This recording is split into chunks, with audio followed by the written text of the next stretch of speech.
The press conference at Ellington Maritime's atrium was nearly done when a reporter asked the question again. Margot Ellington, the CEO, paused at the podium. Above the marble floor, 40 feet up, a man in a gray work jacket stood on a maintenance ladder, replacing a bulb in the chandelier. Hayden Wexler, widower, one child, facilities. Margot's eyes found him. She answered into the microphone, looking up at him directly. I have said it before. I will say it again. I do not marry men who already have children. Some sentences are written before you arrive. Hayden did not move. The atrium emptied in slow waves. Reporters folded tripods, packed cables, traded business cards near the brass doors. The marble floor, polished that morning, took the prints of their shoes and gave them back. Margot stayed at the podium another moment after the official portion ended. She did not look up. Hayden came down the ladder one rung at a time. He did not hurry. At the bottom he folded the ladder, lifted his tool bag, and walked the long diagonal across the floor toward the service hallway. His shadow passed across hers near the center of the atrium. Neither moved. He drove a 14-year-old pickup out of the staff lot and turned north toward Wagoner Terrace. The radio stayed off. At a red light on Rutledge Avenue, his hands tightened on the wheel once, then loosened. He picked up Jude from the after-school program at 3:20 and asked about a spelling test. Jude said he got absence wrong by one letter. Hayden said that was a hard one.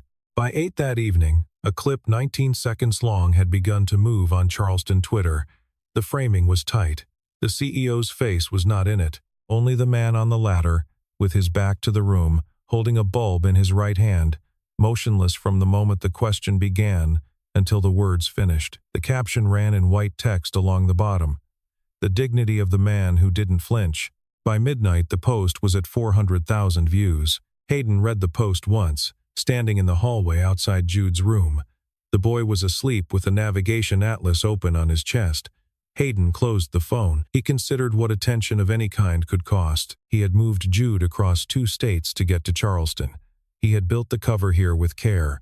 One viral clip was the kind of thing that ended covers. He stood there for a long time. Then he walked to the kitchen, set the kettle on, and did not leave. In a glass office 20 floors above King Street, Margot watched the same clip on mute. She watched it 3 times. She was not looking at herself. She was looking at the man behind her, at the bulb in his hand, at the absolute stillness of his shoulders. She tried to name what she had felt when she looked up. She could not. In the morning, her communications director laid out 3 options. Apologize on camera. Stay silent and ride out the cycle. Reaffirm the statement and pivot to the quarterly numbers. Margot listened. Then she said she would handle it herself. She took the freight elevator down to the technical floor at 9:40. The pretext she gave her assistant was a thank you visit for long hours during the press event. The pretext was thin. She knew it. She went anyway. She found Hayden alone in a service room, replacing the filters on an HVAC unit. He did not look surprised.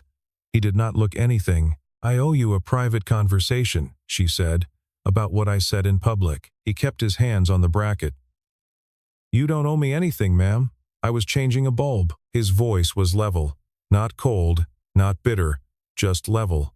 That was worse. She walked back through the atrium. She looked up at the chandelier.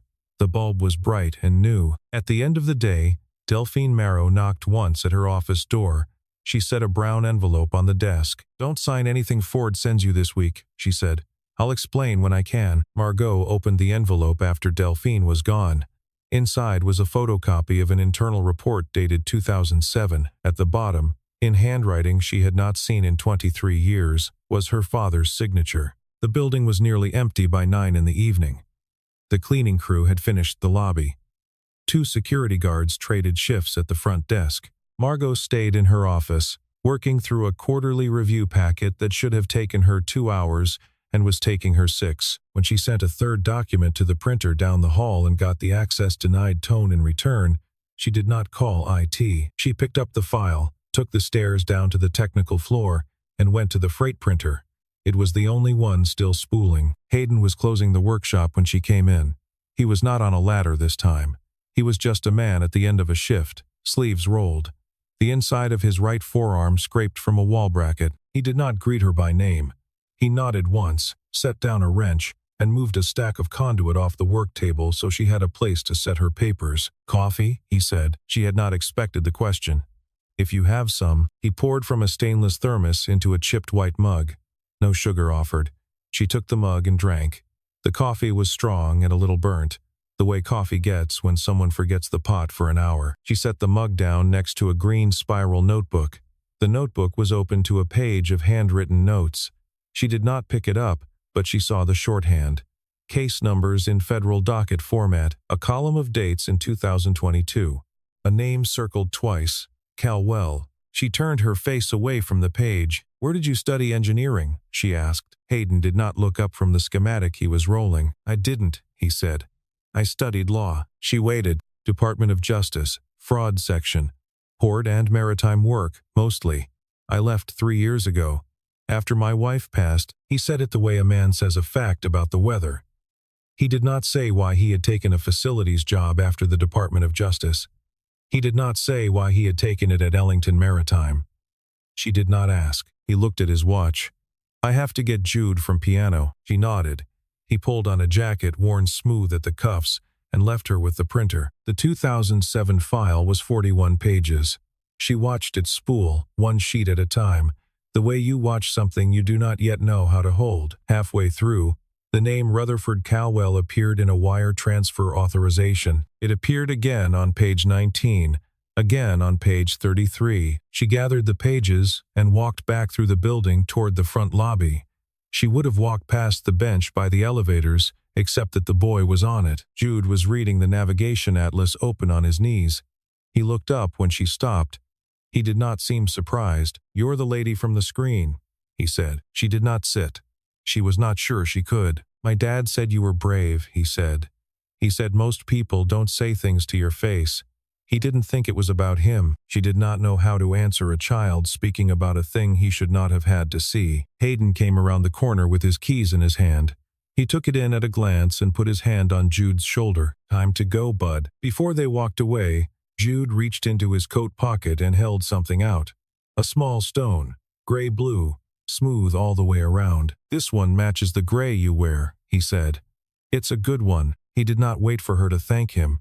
He walked off with his father. In her car at a red light on Calhoun Street, Margot opened her phone. The clip was at 400,000 views. The top comment, from a verified Charleston journalist, read, "Does anyone know who the man on the ladder was?" She did not reply. She took a screenshot. 2 days later, the quarterly review convened in the boardroom at 10. Margot put the audit motion on the table herself. She framed it in 3 sentences. The North Charleston terminal acquisition had closed at a number she could not reconcile against the prior quarter's cash position. She wanted an independent review of the wire ladder. She wanted it before the next filing. Ford Caldwell did not object loudly. He never did. He sat at her right hand, hands folded, and said the company was at a delicate moment with its stock and that an unnecessary external audit would signal instability to the rating agencies. 3 of the 7 board members nodded as he spoke. 2 of them had been seated within the last 14 months. Both had been introduced by him. The vote was 4-3. Margot lost. In the hallway afterward, Calwell walked her halfway to her office. He did not raise his voice. "I watched the clip," he said. "The man on the chandelier. Have you thought about how that lands for us? A quiet resolution would be a kindness to everyone." He smiled when he said kindness. She did not answer. She kept walking. In her office, she closed the door and pulled up the vendor records. The system gave her the standard error. Access limited. She tried again with her CEO credentials. Same error. The pre-2019 records were sealed against her. She went down to the technical floor at 6. Hayden was at the workbench replacing a damaged ballast. He looked up once, then back at his hands. "I have a problem," she said. She did not ask for help. She gave him room to refuse. He did not refuse. He wiped his hands on a rag, walked her over to a second terminal, and pulled up the facility's access logs. "Badge entries to the file room," he said. "Time-stamped, independent of the main vendor database. If a system administrator changed records, they had to physically swipe in, unless they used a service account. Look at the unusual swipes first." She did not ask how he knew this. She did not ask why he was helping. He pulled up a stool for her at the terminal. "If you want plausible deniability," he said, "Don't sit in this chair." She sat. They worked for an hour and 40 minutes without talking much. He brought her water once. She nodded thanks. The pattern came clear in the second hour. 3 audit files, each accessed and modified between 1:50 and 2:15 on the last Tuesday of 3 consecutive months, each time from Ford Calwell's administrator account, each time without a corresponding badge swiped to the file room. She sat back in the chair. She did not say anything. He let her sit. When they walked out to the staff lot, Jude was asleep in the back seat of the pickup, cheek pressed against a backpack. The truck's heater was running. Margot looked at the boy through the window. Something in her shifted. She did not name it. Hayden closed his door softly. "Sunday," he said. "Folly Beach. Jude wants to show you where he found that stone." He said it the way you mention a thing to a colleague, but he waited a beat too long for her answer. "I'll check my calendar," she said. They both knew what that meant. She called Delphine from her car at 9 that night. The call went to voicemail. She drove past Delphine's building on the way home, slower than she needed to. The lights in the corner unit on the 3rd floor were on. They stayed on past midnight. Margot watched them once in her rear view as she turned onto Broad Street and went home. Sunday at 3. Folly Beach. Margot parked 20 yards down from where Hayden's pickup sat. She did not get out of her car for 10 minutes. She looked at her own hands on the wheel and waited until the small muscles in her shoulders agreed to release. When she walked down the access path, Jude was already on the wet sand with a plastic bucket. He waved at her with the seriousness of an air traffic controller. "Stones first," he said, "then shells. Stones are harder." He showed her the rules. Round, dull at the edge, nothing sharp, nothing too dark. He held one up against the gray sky as a comparison standard. "This is the wrong kind," he said. "Too rough. You can tell because of the edge." He set it down with great care, as if rejecting it kindly. Margot listened the way she listened in a board meeting. Hayden stood a few yards back, hands in his coat pockets, the coat worn through at the cuffs. He was watching her listen. She laughed once, a small, real laugh. Hayden caught it. She caught him catching it. Both of them looked at the water. After half an hour, Jude ran ahead along the tide line, a stone in each hand. Hayden fell into step beside her. They walked 30 yards before he spoke. "Why CEO?" he said. She thought about a corporate answer and discarded it. "Because no one else could be trusted to keep my grandfather's company," she said. "He built it on the assumption that the family would hold it. I am what is left of the family." He nodded. He understood without comment. He had, she realized, understood the answer before he asked. "Why this job?" she asked. He looked at the water. "It lets me be close to my son. And it's quiet enough to think." He did not say the other half. She did not press. A long way down the beach, near the pier, a man with a telephoto lens lowered the lens after the 3rd shot. Hayden saw him before Margot did. He did not change his expression. He shifted his stance by a quarter turn, his shoulder coming between Margot and the line of sight, and bent to pick up a piece of driftwood, as if examining it for Jude. Jude saw the driftwood and ran over. The photographer left after another minute. Margot had seen the shift. She did not comment. On the drive back, Jude fell asleep in the back seat of the pickup with the bucket on the floorboard. In the parking lot near the access path, Margot's sedan sat next to Hayden's truck. "Thank you for coming," he said. "I owe your son a thank you," she said. "For the stone," he nodded. Neither of them stepped closer. In her car, on the bridge back to the peninsula, her phone buzzed twice. A local Charleston culture blog had posted a piece 8 minutes earlier. The headline read, "CEO Ellington spotted with chandelier man at Folly Beach." The photograph was the one taken from the pier. Margot's face was clearly identifiable. Hayden's was turned just enough that you could not see his. She gripped the steering wheel. The leather was cool and real. She did not text anyone. She drove home and put the gray-blue stone on the windowsill of her apartment, where it caught the streetlight. She did not yet know that Caldwell had assigned a man to her. She suspected it.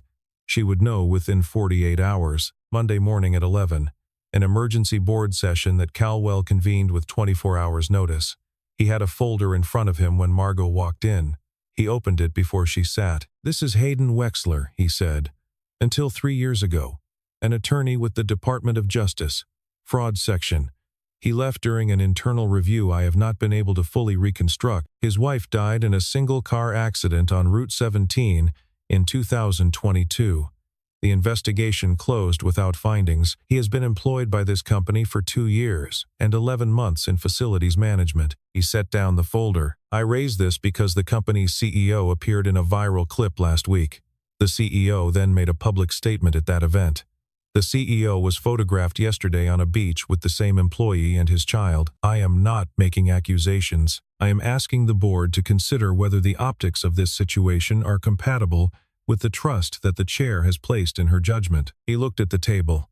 2 of the board members would not meet Margot's eye. I propose, Caldwell said, that audit oversight be temporarily transferred to me, pending a review of the CEO's executive conduct. He smiled very slightly when he said review. Margot did not stand. She looked down the length of the table. 72 hours, she said. I will give the board a written response in 72 hours. No vote before then. She left the room. She went down to the technical floor. Hayden was not there. The workshop was locked. She checked her watch. 3:15 on a Monday. He was picking Jude up from piano. She called his cell from the stairwell. Coffee, she said. East Bay. 40 minutes. He did not ask why. He said yes. The cafe on East Bay was small enough that the woman behind the counter recognized Margot and did not say so. Hayden was already there when she arrived. In a corner booth, 2 cups of coffee neither of them touched. She sat. She did not waste the first sentence. The board put your file on the table this morning, she said. I am not asking because I doubt you. I am asking because I do not want to hear it from Ford Caldwell. He looked at her a long time. She had seen him look at the chandelier with the same expression. Calm. Almost still. I'll tell you, he said. Not here. Tonight. After Jude is asleep. She nodded. While they sat, a black sedan rolled past the front window. Then it rolled past again, slower the second time. Hayden saw it both times. He did not turn his head. He took a sip of the coffee he did not want, set the cup down, and shifted his body half a foot to the left so that his shoulder blocked the line of sight from the street to Margot's face. She caught the movement. She did not say anything. They left the cafe separately. He went to pick up Jude an hour earlier than usual. She drove the long way around the peninsula and watched her mirrors. She did not see the sedan again. That did not mean it was not there. Hayden parked 1 block from her building and walked the last 200 yards. He did not bring anything. He did not need to. Her apartment was small and uncluttered. A long oak table separated the kitchen from the living room. She had set out 2 cups, a teapot, no food. He sat with his back to the door, the way she would have sat if she were him. The tea cooled while he talked. My wife was Anna Wexler, he said, financial reporter for the Beacon Atlantic. She had been working on a money laundering ring routed through container traffic at the port of Charleston for almost a year. I was working the same ring from the federal side, out of Atlanta. We did not share notes. We could not. She was 3 days from filing the story. He paused. She died on Route 17 on a Tuesday night. Single car. The investigators called it driver fatigue. The car had been serviced 6 days earlier. The mechanic was not available to interview when I asked. He had moved to Florida that month. Margot did not speak. I left the department 4 months after she died, he said. My name had been leaked internally. Continuing the case meant Jude was reachable. I made the only choice I could make. He took a sip of the tea. I came to Charleston on purpose. The ring ran through this company's containers. I did not know whether you were involved. I knew one name for certain. Rutherford Caldwell. She did not flinch. He put a folded printout on the table and smoothed it once. This was the last draft email Anna sent. To her editor, she never sent the next one. The story would have been filed off the source identified here.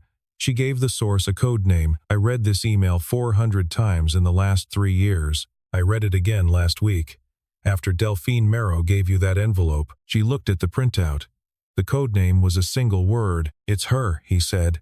Delphine was Anna's source. Delphine has been silent for 3 years. Margot put her hands flat on the table, palms down. She did not cry. She did not move for a long time. I made a vow on the record, she said. I want you to know. I did not make that vow to you. He did not answer with words. He set his right hand on the table next to hers. He left a space between them. The space was no wider than the side of a thumb. Less than an inch. He did not close it. They sat there. The tea cooled the rest of the way. The street outside her window was quiet. Somewhere 2 floors down a refrigerator cycled on. Neither of them moved their hands. Neither of them said anything. Outside, a car passed. Inside, the small clock above the stove kept time the way small clocks do. The space between their hands stayed exactly the size it was. Margot was at Delphine's door at 6:40 in the morning. Delphine opened the door in a long blue robe. Her eyes were swollen the way eyes get when a person has been crying without sound for hours. "Come in," Delphine said. She had been expecting her, though not at this hour. Margot did not accuse. She sat in the armchair by the window. She said one name, Anna Wexler. Delphine's knees went.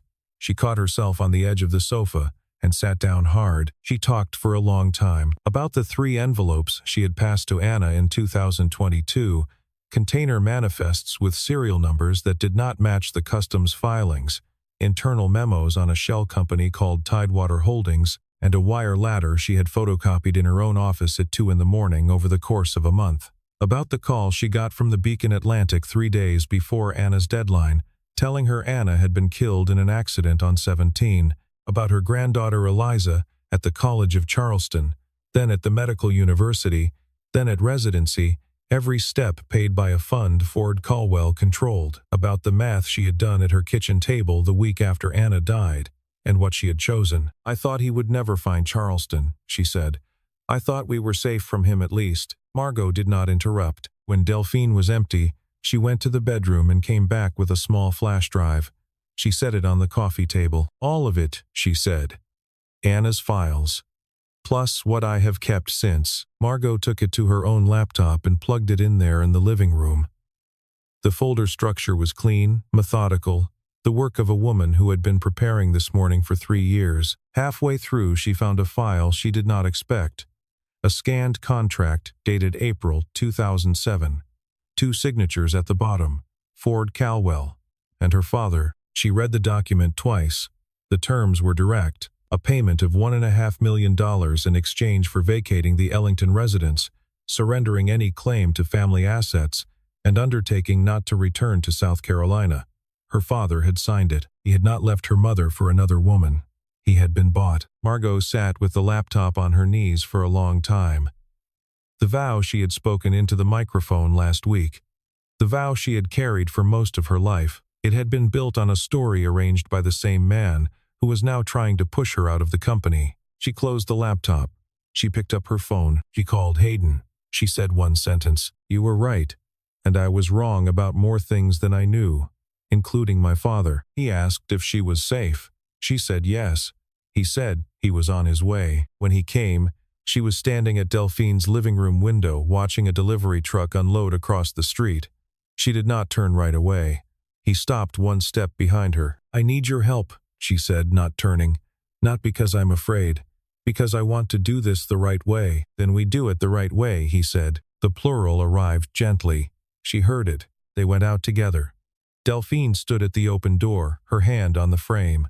3 years of fear were not gone from her face, but they had moved. "Your mother would be proud," she said. Margot did not trust her voice. She nodded once and walked to the car. 48 hours before the board reconvened, they moved their work to Margot's apartment. The office on King Street was not safe. Her email had been quietly mirrored at some point in the last 6 months. They worked at her kitchen table with the blinds half drawn. Hayden called a name from his old life. Patrice Lindholm. She had been a deputy assistant attorney general in Atlanta when he left. She still was. He did not call her at the office. He called her cell at 7:15 in the morning. He spoke for 90 seconds. He did not promise her anything. He did not ask her to promise anything. He told her a package was coming through a secure channel by 10, and she should look at it before lunch. She said she would. He was not a lawyer anymore. He still knew how to hand a piece of evidence to the right person at the right hour. Margot worked on her own ladder. She drafted 3 memoranda, 1 to each of the 3 board members she could still count on. Each memo was different. Each said exactly enough. None of them gave any one of those board members enough information to make him a target. The second night, Hayden brought Jude over. Their apartment was not safe anymore. He had checked the wiring of the hallway camera that morning and found a splice. He did not tell Jude. He told Jude they were having a sleepover at the Lady with the Stone. Jude was asleep on the couch under a blanket by 8:30. Margot tucked the blanket over his shoulder. Hayden watched her from the kitchen doorway. Neither of them stepped toward the other. The quiet stretched for 10 or 12 seconds, and then a kettle clicked off, and Hayden poured 2 cups. They did not say anything important that night. They did not need to. At 11 that night, Hayden's old colleague called back. The package had reached the right desk. The Atlanta office had opened a preliminary file. There would be no announcement until things moved further. He thanked her and hung up and did not tell Margot until morning. He did not want the relief to settle in her shoulders before she walked into the boardroom. At 4:11 on the morning of the board meeting, the camera in the hallway outside Margot's apartment went offline. Hayden saw the gap in the recording when he checked the feed at 5. He did not wake Margot to tell her. He carried Jude out the back door of the building at 5:20, wrapped in his coat, and drove him to the house of a retired investigator in Mount Pleasant. Sam Drennan had taught Hayden surveillance evasion at Quantico 15 years earlier. He did not ask any questions. He nodded once and took the boy inside. Hayden came back to Margot's apartment at 6:40. She was already dressed. They left together. In the car on the bridge toward downtown, at a red light, he put his right hand on her wrist. He held it there for 3 seconds.